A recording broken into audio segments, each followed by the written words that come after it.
It sounds like science fiction. Laboratories working on designer babies and bringing back the extinct woolly mammoth. But both could be a possibility for scientists who are working closer than ever to creating artificial life.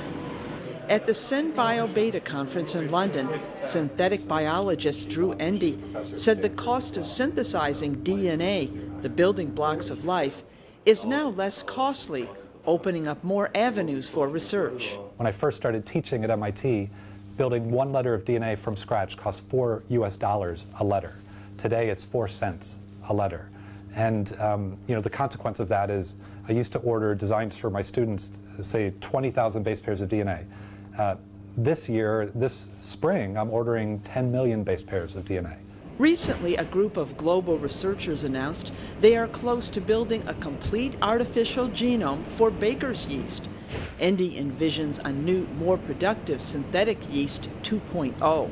Yeast is an important organism because it makes beer, it makes bread and wine and so on. So what might yeast 2.0 be good at making?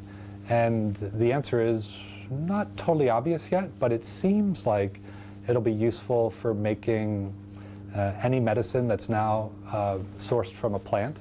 Any plant natural product, for example, could probably be made in a fermenter with brewing.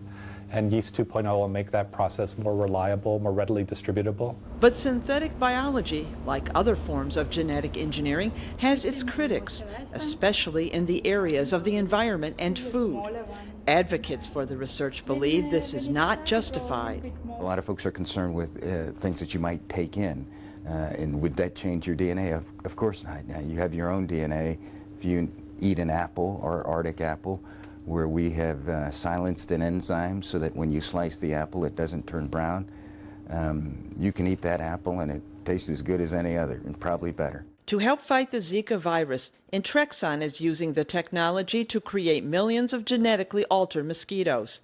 They will be released in Brazil to try to curtail mosquitoes carrying the Zika virus. Deborah Block, VOA News, Washington.